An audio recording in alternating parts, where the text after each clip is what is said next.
Alright guys, welcome back to PackWestBigfoot.com. This is David, and we're going to go ahead and get started here. First, I want to say thank you guys very much for all of you who are leaving some just awesome comments behind and being so gracious with me with my lip smacking here and there and everything else. Matter of fact, it's getting better, I hope, for you. I really do enjoy the fact that you guys are really liking these small kind of... what do you call it? Just a small bite size, I guess you could say, encounter stories. I know some of you guys like to listen to those things that are like an hour long or 2 hours long, but sometimes you just want something that's 20 minutes, 15 minutes, something that kind of gets you through that lunch break or get you through that work day, and so I'm hoping to bring that to you. Let's see, any other news? I will be getting into doing some live recorded encounter interviews with individuals, and that will be out here shortly. As a matter of fact, I'm going to do one nice test run right before Christmas and get that out to you absolutely free, a Christmas gift from me to you, and you guys can check that out. So, let me see real quick. Let me get a sip of this Sasquatch coffee real quick. You guys can actually get that coffee too. SasquatchCoffee.com out of Garibaldi, Oregon. It's a great place, great company, great owners, and awesome coffee. So, with that, let's get going. This week, we are this actual encounter came from an awesome lady out in Northern California, and I found it really interesting. So it was just really, really cool. So here we go. This is my new house in Bigfoot in Mount Shasta City. So, my new house came with Bigfoot. Seriously, I have a Bigfoot living on my property. And I'm not sure if this is an interesting thing so far, or if it all may go horribly wrong if I stick around any longer. Population here, well, since I moved to this quaint but weird little town, it is now 3,293. But if you count what else lives out here past the edges of town that walks upon two legs like you and me, well then, I have no idea what the population of Mount Shasta City, California would be. But I do know that you could add a few more digits for sure. Before we get into the head count around here, though, let me tell you a little bit about the Bigfoot in my new yard and what I might be doing about it. Part 1. For sale. The house and the creature. This story, my encounter, that is a current and ongoing situation at the moment, Dave. However, a decision has been made recently about staying or selling this place and possibly leaving. But I want to first tell you about what led up to the decision I've come to make, not even 6 months later since I moved to this part of NorCal. Just when I found my dream home, I was forced to make a decision, and not because of monetary, relationship, or even job issues. I mean, heck, I work from home no matter where I live. Actually, the decision was forced on me by the creature that nobody told me about, and that just so happens to come with my new home. I'm telling you, there should be full disclosure about wildlife when it comes to buying rural homes today, especially in the Pacific Northwest. I mean, really, you never know what could be and maybe currently lurking around your neck of the woods, or in my case, or this case, my new property. Of course, I had a local group that researches these things come out recently to take a look, but I soon had them leave. Not that they were bad people or anything like that, it was the fact that they started talking UFOs and crazy light stuff and trying to channel the thing in my backyard. It's an animal. It's not a shape-shifting alien or a ghost shell of some ancient people. It's an animal, real live flesh and blood animal. But let's not get too far ahead of ourselves just yet. Here's how it started and how I figured out that I not only bought a new house in Shasta City, but I got a Bigfoot, plural actually, with it. Part 2. Shingles, shrieks, and other creepy stuff. I'm a work-at-home mom, however my 2 kids are about to graduate college, so I live alone actually. My husband passed away 3 years ago in a motorcycle accident, and I'm still missing him, but things are getting better. I've been working at home with an opportunity for about 5 years now. It took a while to build it, but it really can be done, and I'm an example and testimony of the fact. And while many people who make a great living working a few hours a week would most likely opt for living in some white sandy beach somewhere, I opted for snow-capped live volcanoes in a pine-laden forest. Here is the deal. Before I started my network marketing business, I was coming up on retirement from the Forest Service career I've held for just over 3 decades. So living amongst the forest of the great Pacific Northwest was a dream of mine. As a Forest Service agent and rep, I worked in Southern California in the desert for a long time, and I never really liked the desert. But you go where you're needed, especially when that was the only job openings at the time. Either way, it was great to be back where mountains and trees could be seen all around me, and the seasons, I missed watching them change. Anyways, I moved to a small town in Northern California right below a gigantic mountain, Mount Shasta. Actually, to be a little more specific, I live in the West A Bar Road area, just west of town and north, near the north part of Siskiyou Lake. I love the Klamath National Forest. It's a beautiful neck of the woods in the Pac West. But let's get to what happened first. Oh, real quick. And as a retired agent of the Forest Service where I worked, we never had any idea of a creature animal known as Bigfoot, actually. But what I come to find out is that the NFS does in certain parts of the country. So there you are, on with the happenings. So I bought the house. It was a 2-story, 3 bedrooms, 2.5 bath home with a separate garage, and was a total remodel, by the way. It was built in the early 90s, but the last owners had updated just about everything down to the hot tub on the deck in the backyard about 5 years ago. Now, of course, I paid for that when I bought the place, but to tell you the truth, I would have paid more at the time. It really is a beautiful home. Nearly 2,700 square feet of open space with a stone fireplace and 5 acres of property that has a trail that leads to the nearby lake. Why all the space for a recent widow? Well, it was the dream of my husband and myself to own a place like this and leave it to our children. I was fulfilling that dream, I suppose. What I was not expecting, however, were neighbors, and not the ones that lived a mile or so down the road. To tell you the another truth, I was pretty much neighborless here as far as people are concerned. Nope, my neighbors were apparently large animals, and I say this in plural form because there were at least 2 to 3 of them, contrary to my belief that it was just one at first. And let's go ahead and get to the first 4 weeks. The first week, off the back deck, I can see the glorious Mount Shasta. I was really breathing in creation here. It suited me just fine that first morning. I woke up earlier than usual. I wanted to sit on the deck with a hot cup of coffee and get some work done online for a few, and then start the unpacking of boxes, most of which would be put into storage spaces, of course, in the garage. So there I sat, just as the sun was about to peek over the mountains. I know animal sounds, even mountain lion, elk, deer, rabbit, and just about every kind of bird. It was my job to know these things anyways. As I sat there for that first morning, a weird howling sound echoed through the small little valley I was in. It came, I believed, from the direction of the lake, possibly from the northernmost edge of it, on my side. It was not a coyote, either. A canine like a coyote can sustain a long howl type of call, but not a deeper howl like this one. Whatever it was, though, it called out twice, and then that was it. I went about my morning with my coffee and answering emails, and nothing more happened until later. Later in the evening, I started settling in for the night after unpacking stuff. It was getting into late fall, and the cold was coming on. So I shut up the place and left the back porch light on. I had floodlights mounted on the garage, both sides of the house, and the backyard. Funny thing was that first night, the floodlights in the front of the house must have popped on at least 8 or 9 times. Deer, I suppose, at the time, so off to bed I went, after unpacking 6 boxes. It was nearly 3 a.m. in the morning when I heard that howl again. This time it was closer, like within 150 yards of the house closer.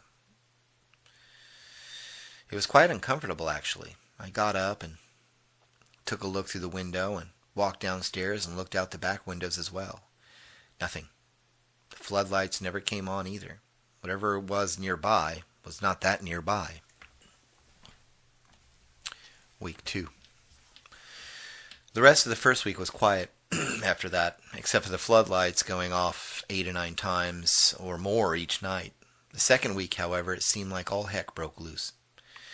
It was a Wednesday night, and I had just got back from the midweek Bible study at my local church here.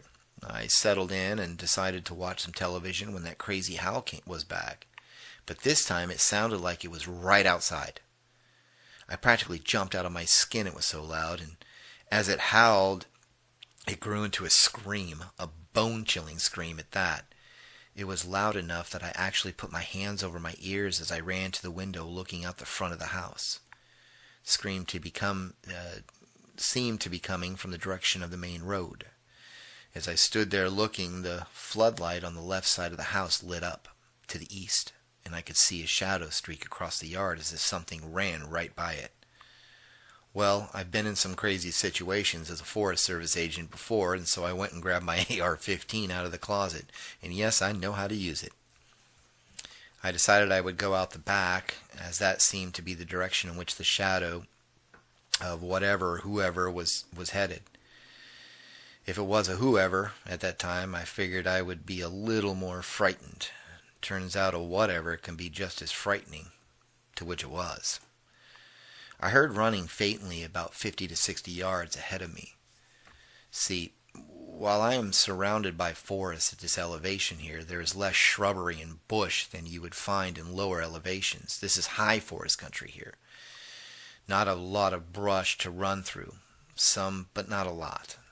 And whoever it was, well, they were heavy. I could hear the thud, thud, thud, and more thuds as they ran. Minutes later, all was quiet again.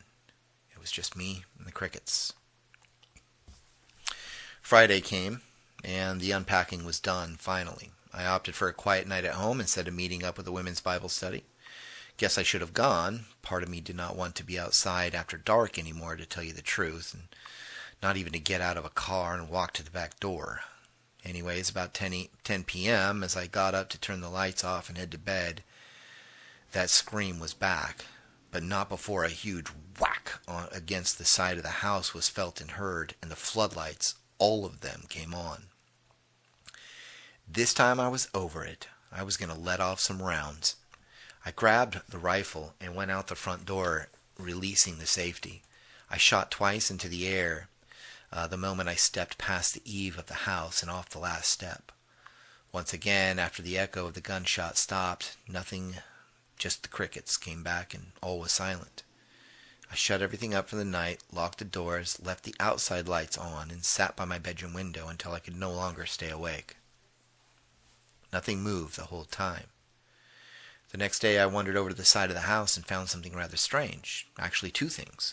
First was the dirty handprint left from the reddish dirt, called loam, that was around here, and it was almost 3 times the size of my own hand.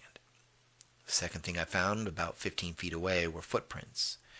They were, or looked like they came from a human, just larger, and they were not wearing shoes. In the cold, at night? Who does not wear shoes even when out creating havoc or perpetrating a crime? I decided I would make a call to those I know best, and who were literally just miles away from me, the Forest Service. I had already met Mike. He was the lead agent, or whatever you wish to call him, for this particular part of the district. He came out and took a look around for a bit, and even disappeared into the back 5 acres for about 20 minutes. Bigfoot. That's what he said. While I started to laugh a bit, he kept a straight face. He was not kidding. He went on to tell me a few things that I cannot say here, but I can tell you that he was serious and gave me some direction on what I should do. And they were, 1, keep my gun loaded at all times, and 2, keep my gun loaded at all times and do not encourage them to stick around. Mike was a great guy, and he was a deacon at my new church I was attending, so I trusted him not just as a professional, but also as a fellow believer. The other thing I can say that we talked about is that very little is known about them, other than they are an animal, a predator be sure, and should not be trusted or cornered like any other wild animal. Week 3. The ugliest thing I ever saw. 3 weeks into living in my beautiful new home, and although I was not freaked out like some might be due to most likely the previous career I had, I was in all honesty still unnerved and worried they would never leave me in peace. The screams still continued. There was another slap on the same wall of the house, but worse than that came on Thursday night, and that is when I had enough. I sat there watching television, all the while thoughts of what might go on that night around the house played in my head, and that is when it happened. It sounded like a jiggling of a knob. You know what jiggling a knob would make? And it was. It was my doorknob being jiggled back and forth. All of a sudden my throat felt like it was going to close and panic started to hit me. I had to breathe. Finally, as the jiggling continued, I got my wits about me. I reached for my gun and slipped upstairs. I opened up the bedroom window and pointed the gun into the sky and pulled the trigger. At that moment, whatever it was came leaping off the front porch and into the floodlight. It was the ugliest thing I ever saw in my whole life. The first thing, as an observer of wildlife for a living, I had never seen this animal, ever. And while Mike did give me a basic description, I don't think he'd ever seen one in his life. He gave me the gist, but that was about it. It was tall. I mean, it was about 9 feet tall to be exact. Compared to the eve of my house, this thing's head could touch it easily. It must have ducked down or dropped to all fours on the porch when it was trying to get in or just jiggle the handle.